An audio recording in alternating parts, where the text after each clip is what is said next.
August 2nd, 1990, 2 o'clock hours, Kuwaiti-Iraqi border.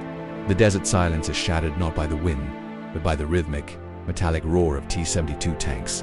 100,000 Iraqi soldiers, battle-hardened from a decade of mid-grinder warfare against Iran, pour across the frontier. In the command centers of Kuwait City, the phone lines go dead. In Washington, the lights of the Pentagon flicker on in the dead of night. Within hours, a sovereign nation is erased from the map, swallowed by the fourth largest army on earth. Saddam Hussein stands on the balcony of his palace, overlooking a world he believes is too fractured to stop him. He has gambled that the West is wary, that the Vietnam syndrome has paralyzed American resolve, and that the desert will become a graveyard for any who dare challenge him. He is wrong. What follows will not just be a liberation, it will be the birth of a new era. It will be the moment the world witnesses the terrifying perfection of the digital blitzkrieg. It is a conflict that will end in 100 hours of ground combat, yet its echoes will dictate the fate of the Middle East for the next 30 years. This is the story of the line in the sand. This is the Gulf War. The year was 1990, and the Cold War was gasping its final breaths. The Berlin Wall had fallen. The Soviet Union was imploding. The old certainties of a bipolar world were vanishing. In this vacuum of power, Iraq emerged as a regional titan with a catastrophic debt problem. Saddam Hussein's 8-year war with Iran had left his coffers empty. He owed $14 billion to Kuwait alone. To Saddam, Kuwait was not a neighbor. It was a bank that refused to forgive his loans and a thief that was overproducing oil. Driving down global prices and strangling Iraq's recovery, he viewed the tiny, oil-rich emirate as a province stolen by British colonial cartographers. He needed its wealth, he needed its coastline, he needed a victory to cement his status as the new Saladin of the Arab world. When the invasion hit, the world was caught off guard, but the reaction was unprecedented. For the first time since 1945, the UN Security Council acted with singular purpose. This was the birth of George H.W. Bush's New World Order. A coalition of 35 nations began to assemble. From the United Kingdom and France to Syria and Egypt, the stage was set for a collision between industrial-age warfare and silicon chip precision. To understand the war, one must understand the man who ignited it. Saddam Hussein was a product of the Ba'athist underground, paranoid, ruthless, and deeply cynical. He lived in a world of shadows, surrounded by sycophants who feared to tell him the truth. He believed in the mother of all battles. He expected a slow, agonizing war of attrition where American body bags would break the will of the American public. Across the Atlantic stood George H.W. Bush, a former naval aviator, CIA director, and a man who understood the nuances of global leverage. Beside him stood General Norman Schwarzkopf, storming Norman, a man of volcanic temper and brilliant tactical mind, and Colin Powell, the cautious architect of overwhelming force. While Saddam played the role of the defiant revolutionary, the coalition leaders played the role of the surgeon. Saddam's flaw was his belief that the Americans would fight like the Iranians charging into minefields with sheer numbers. He failed to realize that he wasn't facing a traditional army. He was facing a technological predator. The strategic buildup, dubbed Operation Desert Shield, was a logistical miracle. Over 6 months, the United States moved more material and personnel across the globe than it had during the entire D-Day invasion of 1944. The goal was simple: defend Saudi Arabia and prepare to hammer blow. Schwarzkopf knew that a direct frontal assault on the Iraqi lines in Kuwait would be a bloodbath. Saddam had spent months digging in. He had Saddam's line a terrifying network of sand berms, trench lines, oil-filled fire pits, and chemical weapon capabilities. The coalition countered with the greatest deception in modern history.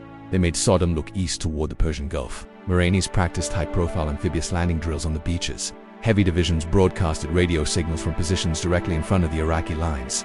Saddam fell for it. He moved his best reserves to the coast, expecting a 1940s-style beach invasion.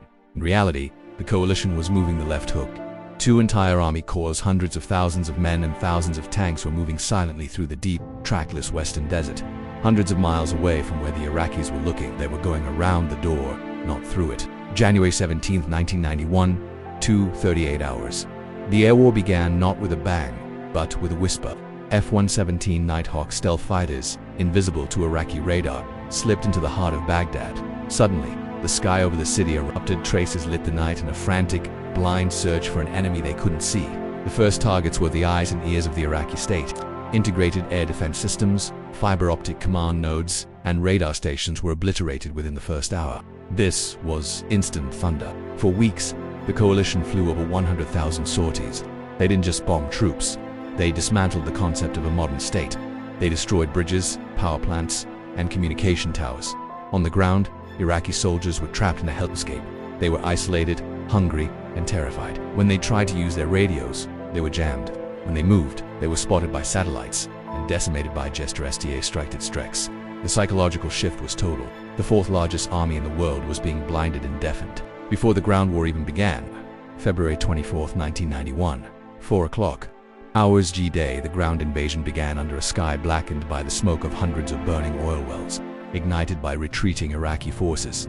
It was an apocalyptic landscape. The coalition's left hook swung into action. While the Iraqis were pinned down by a diversionary attack in the south, the heavy armor of the 7th Corps emerged from the western desert like ghosts.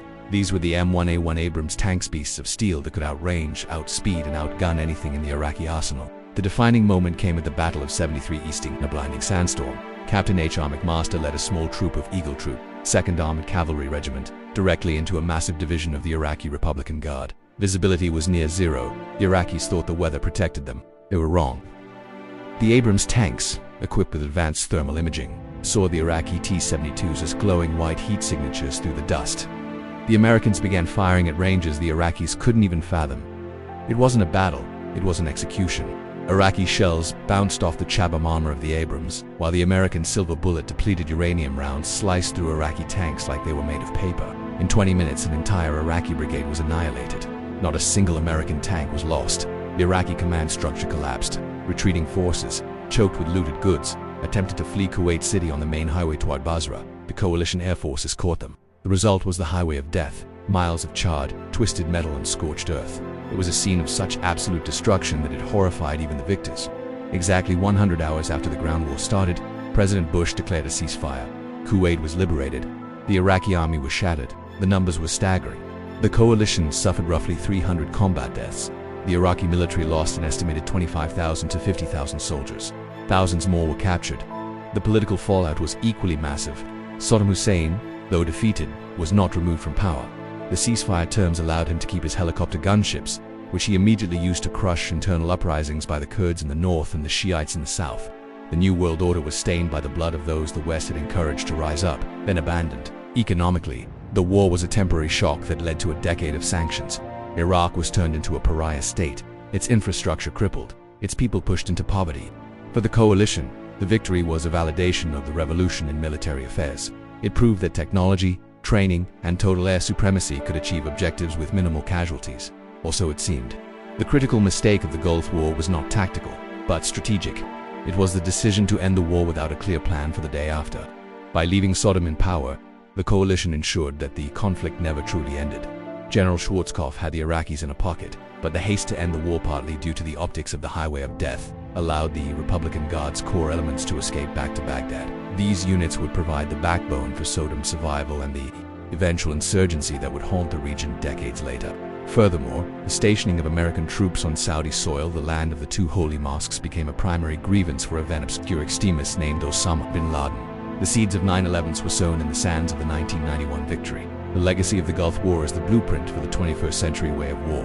It introduced the world to GPS, smart bombs, and real-time 24-hour news coverage. It changed how we see conflict. War became a televised spectacle, clean and surgical in the eyes of the public, yet devastatingly final on the ground.